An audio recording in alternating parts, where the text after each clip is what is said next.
Amém? Vamos ler juntos a partir de Lucas, capítulo 7, versículo 11. Logo depois, Jesus foi a uma cidade chamada Naim, e com ele iam os seus discípulos e uma grande multidão. Ao se aproximar da porta da cidade, estava saindo o enterro do filho único de uma viúva, e uma grande multidão da cidade estava com ela. Ao vê-la, o Senhor se compadeceu dela e disse: "Não chore." Depois, aproximou-se e tocou no caixão, e os que o carregavam pararam. E Jesus disse: "Jovem, eu lhe digo, levante-se." Ele se levantou, sentou-se e começou a conversar, e Jesus o entregou à sua mãe. Todos ficaram cheios de temor e louvavam a Deus. "Um grande profeta se levantou entre nós", diziam eles. Deus interveio em favor do seu povo. Vamos orar? Pai, obrigado, Senhor, por este privilégio que temos de meditar na sua palavra. Obrigado, Senhor, pela liberdade que há neste país. Ó Pai, que esta liberdade não seja um laço para a igreja. Ó Deus, que a igreja, por causa da liberdade e facilidade, ela não venha desprezar, ó Deus, a solenidade, o momento solene, que é, ó Deus, ouvir, meditar e, ó Deus, compartilhar a palavra do Senhor. Que neste tempo, todo espírito contrário caia por terra, que toda atenção esteja, Deus, cativa à sua palavra e à direção do teu Espírito, e que o Senhor se mova neste lugar para operar, ó Deus, tudo aquilo que está no teu coração, em nome de Jesus. Amém. Amém, meu irmão? Então, nós lemos aqui uma passagem do Evangelho de Lucas, e algo que é importante e interessante nós atentarmos como igreja, como homens e mulheres de Deus, nós entendermos que podemos aprender com a palavra aquilo que Jesus é. Podemos aprender com algumas passagens como Jesus agia. Podemos aprender através das atitudes de Jesus, do que a Bíblia fala dele, do que a Bíblia fala sobre a sua maneira de agir ou de se comunicar, de tocar as pessoas, de se comportar em determinadas circunstâncias e ocasiões. Nós podemos aprender daí o seu caráter, podemos aprender daí a maneira que ele é, e ele é a expressão exata de Deus Pai. Como escreveu a palavra, né? O apóstolo escreveu: Jesus é a expressão exata de Deus Pai. Então, Jesus um dia falou assim: quem me vê a mim, vê o Pai.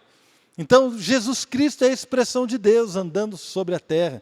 E quando nós olhamos aqui, vemos o que Deus é capaz de fazer e como Deus age, de acordo com as situações da vida de uma pessoa, que poderia ser eu ou você. Quando nós olhamos para este texto, nós identificamos aqui uma viúva, e é engraçado que ela é conhecida como a viúva de Naim, porque a cidade onde Jesus estava entrando se chamava Naim. E quando ele chegou naquele lugar, ele se deparou com aquela cena, não é? Uma viúva acompanhada por uma grande multidão, levando o seu filho para ser enterrado. Irmãos, a Bíblia não cita o nome dessa mulher. Eu acho bastante interessante quando a Bíblia não cita o nome das pessoas. E eu ficava pensando, poderia citar o nome, né? A gente sabe o nome de Zaqueu, a gente sabe o nome de Bartimeu, não é verdade, irmãos? A gente sabe o nome de outras pessoas que foram curadas, que foram tocadas. Mas algumas pessoas nós não sabemos o nome. Não sabemos o nome daquela prostituta que ia ser apedrejada e Jesus libertou. Não sabemos o nome do leproso que foi curado por ele. Não sabemos o nome daquela mulher que estava com fluxo sanguíneo, que tocou nas suas vestes e foi transformada. Não sabemos o nome, né, dessa mulher que era viúva. E hoje eu estava meditando e perguntando: Senhor, por que alguns nomes são omitidos na palavra? Irmãos, eu senti no meu espírito que às vezes o nome não é falado porque nós entendemos que essa é uma situação que pode ser generalizada. Quando nós temos ali o caso de Zaqueu, é o caso dele. Mas quando nós temos o caso dessa viúva, poderia ser qualquer uma, poderia ser qualquer pessoa, poderia ser qualquer um de nós passando por essa dificuldade. Eu e você podemos entrar nessa história e aprender com ela como Jesus é. Aprender com essa história como Jesus reagiria ao meu e ao seu problema. Como nós podemos estar inseridos hoje numa circunstância, numa situação e entender o que Deus deseja fazer nas nossas vidas. Então essa mulher anônima, na verdade ela poderia ser qualquer pessoa. Poderia ser qualquer situação. E essa mulher, então, ela passa por uma dificuldade. A vida de uma viúva, queridos, naquela época era muito complicada. Porque não havia emprego para mulheres, era difícil. E as mulheres eram sustentadas pela sua família.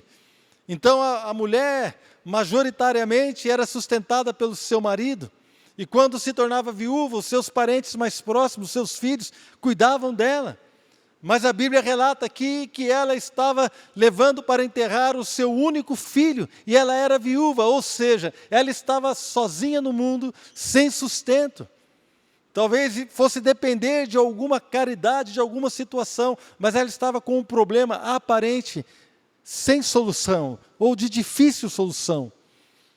Esta mulher estava ali, era muito complicada a vida dela naquela época. Ela dependeria dos seus familiares mais próximos e já não tinha mais ninguém, não tinha mais filho, porque o seu filho único estava sendo enterrado. Irmãos, nós olhamos hoje e talvez algumas pessoas em outras situações que estão caminhando, ainda não enterraram, mas parece que estão com o seu sonho morto e está sobre um caixão, o sonho, profissional, a sua vida financeira, talvez o seu sonho ministerial, a sua vida, a sua família. Só falta enterrar. Você olha para o seu casamento, parece que não tem solução. Você olha para o seu filho que está nas drogas, você não vê saída. Você olha para o seu marido que foi embora, você olha para a sua esposa que não quer saber mais, você olha para o seu marido que está totalmente desanimado, você olha para o seu filho e só falta enterrar. Parece que enquanto você está caminhando, ele está morto. Parece que a situação é de difícil solução. Então eu me identifico com essa mulher. Eu me identifico com essa mulher porque a sua alegria, a sua família, o seu sustento, o fruto da sua vida, que era o fruto do seu ventre, o seu filho, a produção que ela tinha feito ali naquela vida estava sendo enterrado, havia acabado. E de repente nós estamos passando por lutas e por situações onde nós olhamos a nossa vida, olhamos as dificuldades do dia a dia e parece que tudo aquilo que nós temos está para ser enterrado. E pessoas estão cansadas, sobrecarregadas e caminhando, irmãos, ainda que você esteja com uma multidão ao seu redor. Nós vemos aqui que ela estava saindo da cidade, estava acompanhada por uma grande multidão. Não é? O versículo 12 diz, uma grande multidão da cidade estava com ela.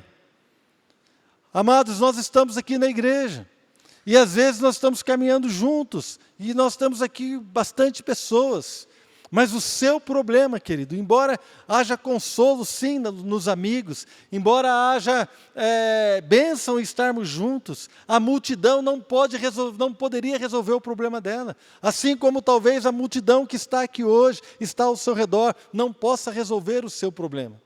Você precisa de um Deus poderoso, como nós cantamos nessa noite. Você precisa de um Deus que vai fazer algo extraordinário na sua vida. É muito bom ter irmãos que choram conosco.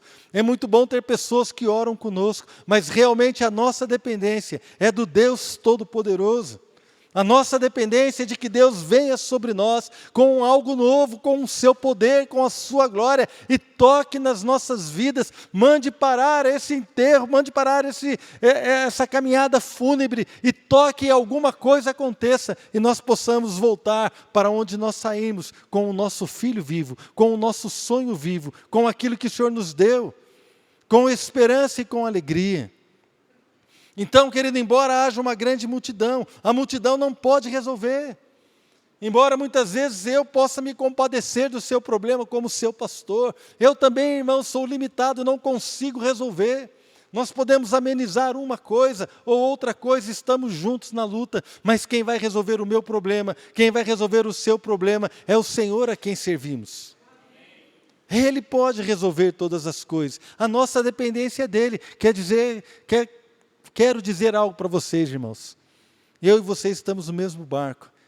Embora eu seja pastor, há outros pastores aqui na igreja, há líderes, mas todos nós estamos no mesmo barco. Nós não somos nada sem Jesus Cristo. Nós não podemos fazer nada sem o Senhor. Nós não podemos agir sem Ele. Nós não podemos resolver o problema de ninguém, a não ser que Ele venha intervir. Nós somos totalmente dependentes dEle, totalmente dependentes do seu toque, da sua graça e da sua misericórdia. Essa multidão que acompanhava essa mulher era incapaz de resolver o problema dela. Assim como eu também sou incapaz, irmão, de resolver o seu problema. Mas nós servimos um Deus que pode mudar todas as coisas. Aquela multidão estava ali caminhando com aquela mulher e ela estava sujeita aos mesmos problemas. A multidão estava sujeita também, poderiam morrer, poderiam perder os seus filhos, poderiam ter todo tipo de problema. Mas aquele que soluciona o problema chegou naquele lugar. E Jesus chega nessa situação. E quando ele olha para aquele povo, ele vê toda aquela situação. Uma viúva,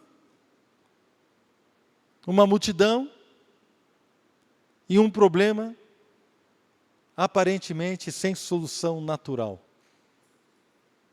E Jesus chega naquele lugar.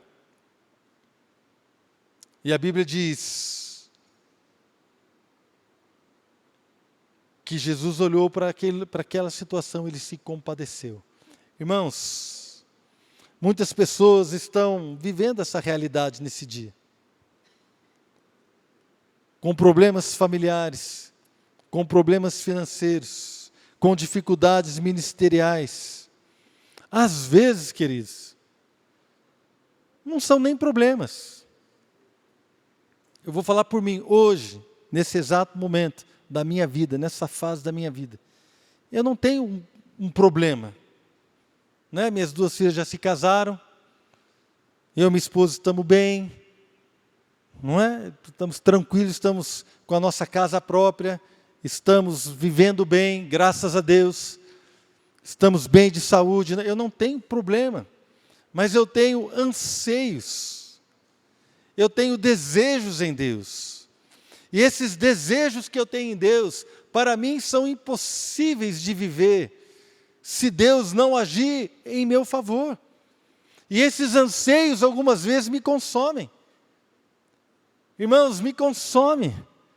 Ver pessoas que conhecem a palavra, indo para o carnaval, com bebidas, isso me consome. E eu fico perguntando a Deus, Deus, onde é que a igreja está errando? Porque essas pessoas estão buscando satisfazer uma fome, satisfazer uma sede que há no interior delas, em lugares onde não está a sua presença e a sua palavra. Quando eu vejo crentes, irmãos, abraçando a pornografia, quando eu vejo homens e mulheres, oh Deus, se dando ao adultério, eu pergunto para mim, assim, Senhor, aonde está o poder da nossa pregação como igreja, que vai quebrar os laços da impiedade, que vai, oh Deus, quebrar toda a corrupção, ó Deus, que vai fazer algo, que vai fazer a diferença nas vidas. Aonde está a igreja? Quando eu ando por essa praça e vejo pinos de cocaína largado no chão, e vejo o resto de drogas no chão dessa praça, eu pergunto aonde está a igreja? Que não tem suprido a sede e a fome do povo. Irmãos, o meu anseio é alcançar aquilo que eu não alcancei ainda. O meu anseio é ver Deus se manifestando, oh irmãos, de uma maneira tremenda e maravilhosa. Mas eu quero dizer para você, muitas vezes eu sinto como se estivesse carregando este sonho para ser enterrado. Mas nessa noite eu creio que Jesus vai tocar na minha vida e eu vou voltar com esse sonho ressurreto para a glória do Senhor. Talvez você tenha um anseio ministerial, você tenha um sonho de alcançar as nações, talvez você tenha um sonho. Irmãos, eu quero falar para vocês, você não vai dar risada, amém? Você não vai dar risada. Vou contar 2 casos para vocês. Um caso é quando eu me converti. Logo depois que eu me converti, 6 meses depois, eu e a Adriana fomos acampar lá na Ilha do Mel, no Paraná. Só nós dois, ainda não tinha as meninas. E um dia nós estamos andando na praia. Ela já está me olhando assim com a cara. Estou andando com a Adriana na praia. Uma praia, imagina um lugar bonito, irmãos. Eu andando com a Adriana, a gente era recém-convertido, daqui a pouco a Adriana, eu vejo a Adriana com um peixe na mão, um peixinho na mão, e ela falando com o peixe, e eu cheguei mais perto, o que foi, amor? Eu estou orando para ele ressuscitar. Eu estou treinando porque um dia eu quero ressuscitar uma pessoa. O peixinho não ressuscitou, a pessoa também não, mas ainda arde esse sonho no seu coração, meu amor? Muitas vezes parece que nós estamos carregando um sonho morto. Esse é um caso. Outro caso, um dia eu falei para o meu pastor, meu desejo é pregar no Morumbi. Eu tinha um sonho de pregar no Morumbi, irmãos. O meu pastor riu tanto, quase caiu da cadeira, irmãos. E ontem eu assisti o Descende pela televisão, né, pela internet. Eu vi bastante coisa. E eu vi muitos homens de Deus pregando naquele lugar. Meu coração se encheu de alegria. Eu não estou lá pregando, os irmãos estão pregando. Mas por que não eu? Amém? Por que não? Irmãos, eu não tenho anseio, eu quero que a palavra seja pregada. Mas eu lembro de um dia que eu sonhava estar lá. E ontem esse sonho me veio à memória, porque faz tempo que eu não lembro disso. E eu pensei, uai, esses irmãos estão pregando lá, por que não eu? Por que a gente não pode encher o Martins Pereira? Vamos começar pelo Martins Pereira, irmãos. O estádio aqui do São José, né, da cidade, por que não? Não é? Irmãos, por que não podemos pregar na praça? Posso pregar, já preguei nessa praça, vamos de novo. É benção, não importa onde. Mas se há sonho no teu coração, irmãos, por que você vai enterrar os seus sonhos? Por que nós não vamos deixar Deus trabalhar nos nossos anseios? Eu sei que tem pessoas aqui que têm sonhos de ser usado nos dons do Espírito. Pessoas que têm sonhos de orar por pessoas que estão na cadeira de roda. Ontem a minha filha estava no Allianz Parque e ela mandou um recado chorando para nós. Falou assim, eu vi uma pessoa se levantar da cadeira de roda aqui. Amém, irmãos? Por que não? Qual é o seu sonho? Qual é o seu anseio? Queridos, não precisa ser coisas grandes, talvez o seu sonho seja ver a sua família prostrada na presença do Senhor. Isso parece pequeno para um ou para outro, mas para você é o seu sonho, é aquilo que você deseja. Está você, a sua esposa e seus filhos prostrados junto ao Senhor, poder fazer um culto doméstico com toda a sua família. Talvez esse seja o sonho de alguém que está aqui, e eu quero dizer para você, não se preocupe se o seu sonho parece pequeno ou grande, tão simplesmente deixe o Senhor tocar no seu caixão, e deixa Deus ressuscitar aquilo que você anseia. Deixa Deus trabalhar no teu coração. Irmãos, então eu quero dizer, não apenas um problema, que nós carregamos como se fosse um problema de solução impossível. Como aquela mulher tinha um problema, imagina ela caminhando, e a multidão chorando, e ela chorando. Por causa do seu filho que havia morrido, a sua alegria estava ali naquele caixão, o seu sustento estava ali naquele caixão. Oh, querido, o sonho de ter uma família, de ter netos, de ter a sua casa cheia, estava tudo ali naquele caixão, e ela estava caminhando para enterrar o seu sonho, tudo aquilo que ela tinha de mais valor. E hoje eu vejo crentes, irmãos, que só falta enterrar os sonhos. Eu vejo pessoas que não sonham mais. Eu vejo pessoas que não têm mais desejo. Na verdade, há um desejo aí no teu coração. Há um desejo no teu coração. Há algo que Deus plantou aí, querido. Deixa sair. Deixa sair. Deixa sair aquilo que Deus plantou no teu coração. Não abafe a semente de Deus. Pelo contrário, regue ela. Regue essa semente. Alimente o sonho que Deus te deu. E você vai ver, querido. Deus vai fazer grandes coisas. Deus vai fazer grandes coisas. Eu tenho tantos exemplos, irmão. Tem tantos exemplos. Sonhos bobos, pequenos. Quando eu era pastor de jovens, tinha um grupo de 6 jovens, 8 jovens. Nós começamos ali, 10, né, Rosalina, no máximo? Uns 10 jovens, né? Começamos. E eu ia na casa do meu pai em Paraisópolis, tem uma praça lá, eu olhava aquela praça e falava para a Adriana, um dia eu vou trazer aqui um teatro e uma banda para a gente evangelizar aqui nessa praça. A Adriana nunca me falou nada, ela ficava quieta, ela ria, assim, amém, né? Amém. Aí eu ia lá e falava assim, um dia eu vou trazer aqui uns jovens. Eu lembro que meu pai morava assim, Paraisópolis só tem morro, né, irmão? Não sei se você conhece, só tem morro. E um dia eu subi no morro lá, e eu levantei as mãos para aquela cidade, e eu comecei a orar, falei assim, um dia eu vou trazer um grupo de jovens aqui, para evangelizar essa cidade. E eu tive essa oportunidade, irmãos. Nós levamos lá quase 2 ônibus, algum tempo depois, com banda de rock e teatro de rua. Depois nós fomos para São Bento do Sapucaí. Fomos com 2 ônibus, 90 jovens. Amém, irmãos?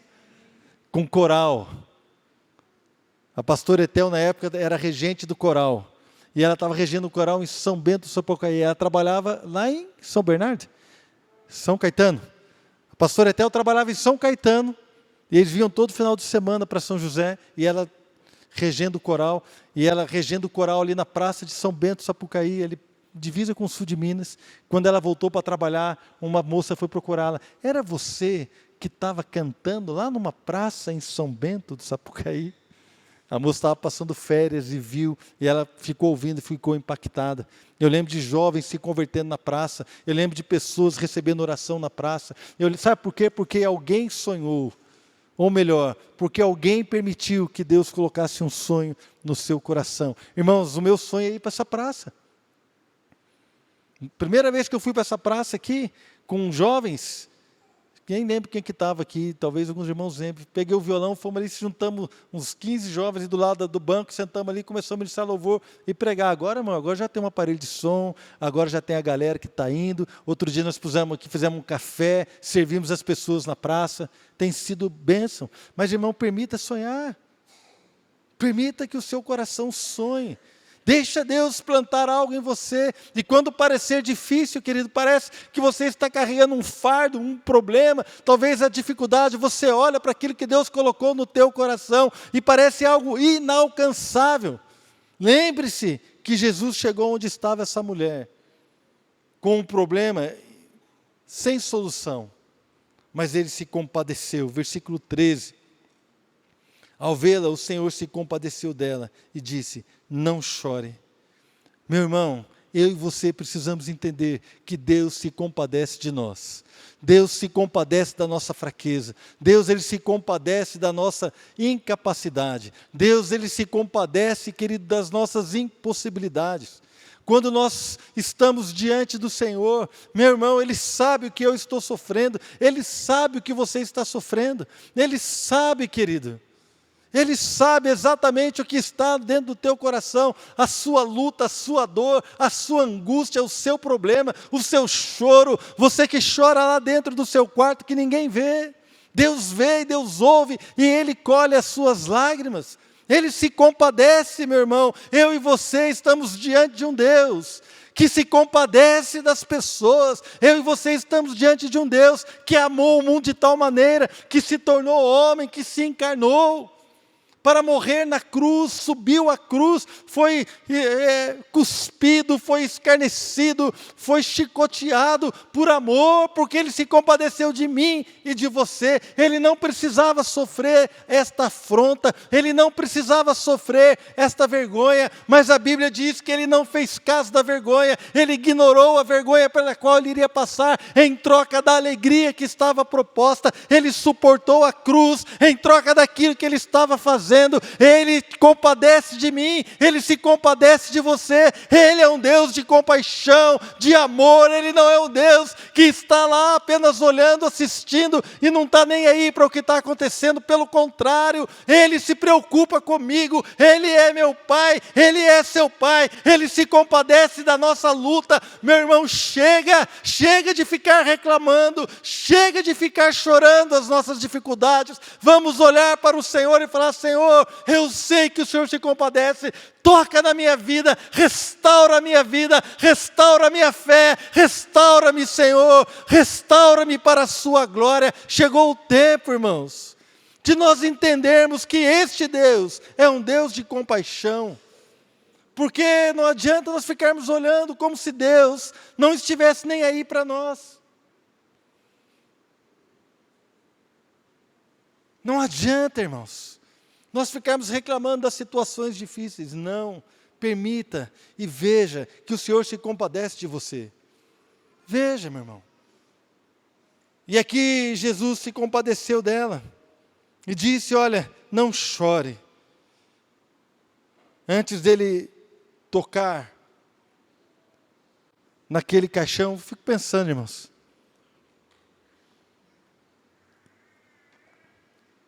Chega um cara totalmente estranho, a mulher não sabia quem ele era. Jesus estava passando por ali, imagina uma multidão, os discípulos, todo mundo, e Jesus chega no caixão, chega para a mulher viúva, que está enterrando seu único filho, ela não sabia quem ele era, e ele chega para ela e fala assim: não chore. Não tem muito sentido isso, irmãos. Na minha cabeça, o que teria mais sentido é Jesus chegar direto lá no caixão, botar a mão no caixão, levantar o morto. Aí depois ele fala para ela: não precisa chorar, já ressuscitei seu filho. Quem concorda? Mas ele não, ele chega primeiro para ela e fala assim: não chore. Quando ele falou para ela: não chore, ela não sabia que ele ia ressuscitar o filho dela. Mas quando ele falou: não chore, eu imagino, queridos, eu imagino que a voz dele, quando entrou no ouvido daquela mulher, fez algo nela. Criou uma expectativa do que ele poderia fazer. Criou uma expectativa naquele coração. A voz inconfundível de Deus tocou naquela mulher. Antes do milagre, ele disse: não chore. E eu quero que você feche os teus olhos neste momento. Sinta o Espírito de Deus falando com você. Não chore. Antes dele operar o seu milagre, ele quer trazer uma palavra ao teu coração. Não duvide. Antes dele tocar na sua vida e ressuscitar o teu sonho, tocar, restaurar a sua vida, restaurar aquilo que você precisa e capacitar você para viver um milagre. Antes disso, ele quer dizer para você: olha, não chore, não temas, não duvides, não chores. Ele falava: não temas, não temas, não duvide, não chore. Deixa Deus tocar na sua vida antes. Deixa Deus tocar, deixa Deus falar com você. Esteja atento ao que o Espírito está te dizendo. Sabe por quê, meu irmão? Porque enquanto nós estamos chorando, estamos reclamando, estamos chorando as nossas misérias, não há como Deus fazer nada. Mas no momento que nós paramos de chorar, eu imagino que aquela mulher parou de chorar e olhou para ele. Como assim, pode olhar para mim agora. E aquela mulher olhou para ele e ela não falou nada, pelo menos a Bíblia não diz. Mas eu imagino que o olhar dela dizia: como que eu não vou chorar? Não chores porque o que é que você vai fazer? E se você ouvir o Espírito Santo dizendo para você: não temas, não chores, vai gerar uma expectativa no seu coração, querido. E você vai dizer para Deus: por que, Senhor, eu não preciso temer? E Ele vai te responder: porque eu vou ressuscitar aquilo que está morto na sua vida. Porque eu vou tocar e vou restaurar o seu coração. Porque eu vou fazer o seu sonho ser realidade em mim. Aquilo que você sonha de acordo com a palavra, aquilo que você sonha na minha presença, os sonhos que eu plantei no teu coração serão realidades. E Ele se compadeceu. Hebreus diz que nós não temos um sumo sacerdote, falando de Jesus, que não possa se compadecer das nossas fraquezas. Então a Bíblia é clara quando diz sim, que Ele se compadece de nós. Voltando para Lucas capítulo 7, verso 14. Depois aproximou-se e tocou no caixão, e os que o carregavam pararam. E Jesus disse: jovem, eu lhe digo, levante-se. E ele se levantou, sentou-se e começou a conversar. E Jesus o entregou à sua mãe. Meu amado, o Senhor Jesus está neste lugar, amém? Onde tiver dois ou mais reunidos em meu nome, eu estarei no meio deles. Já é uma promessa, Ele está aqui. Ele pode se compadecer. Podemos entender que Ele se compadece e podemos pedir socorro. Eu creio, querido, que Jesus vai nesse momento restituir muitos filhos neste lugar. Sonhos, ministérios, famílias, provisão. Ele é o mesmo ontem, hoje e sempre, amém? Jesus é o mesmo. Permita, querido, que o Espírito Santo toque na sua vida. O que é que você precisa? Comece a falar com o Senhor neste momento. O que você precisa? O que você precisa que Deus faça na sua vida? Oh, meu irmão, onde você parou de sonhar? Nós estamos diante de um Deus todo-poderoso, que se compadece de nós.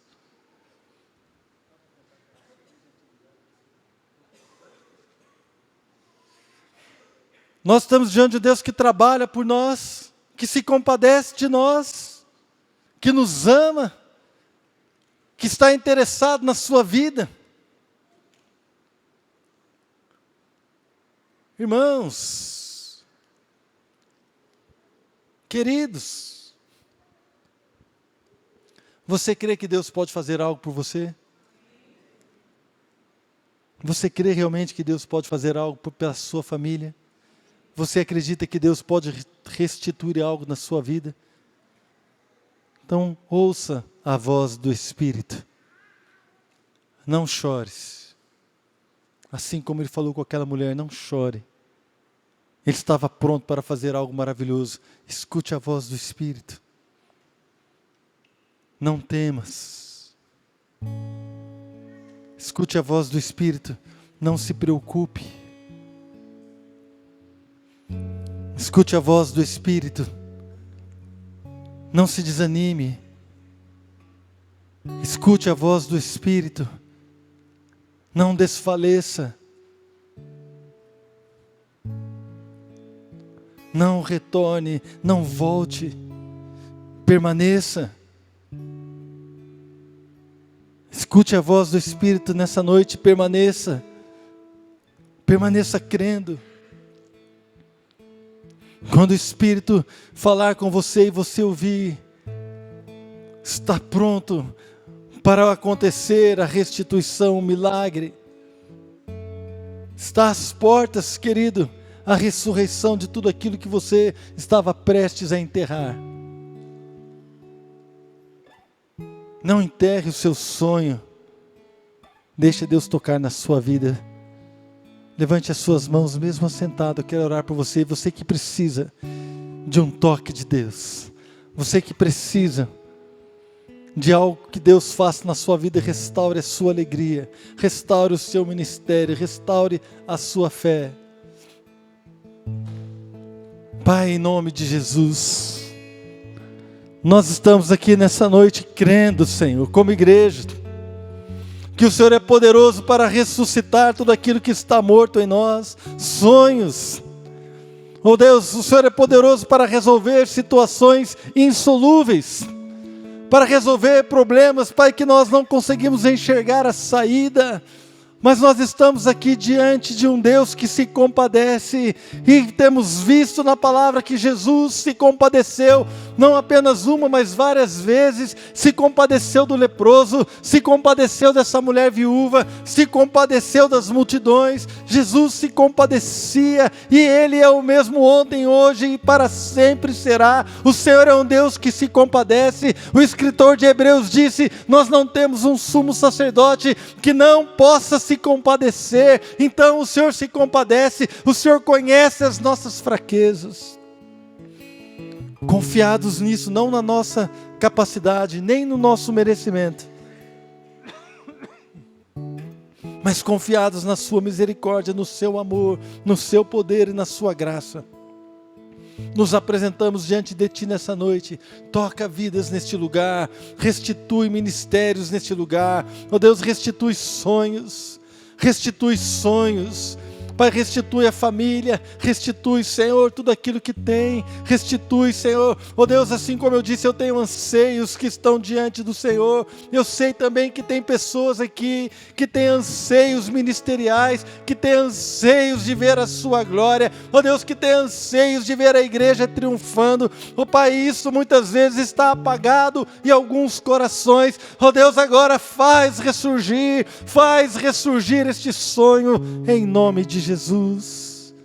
Em nome de Jesus, querido, receba o toque do Senhor na sua vida, receba o toque que vai ressuscitar aquilo que você precisa nessa noite.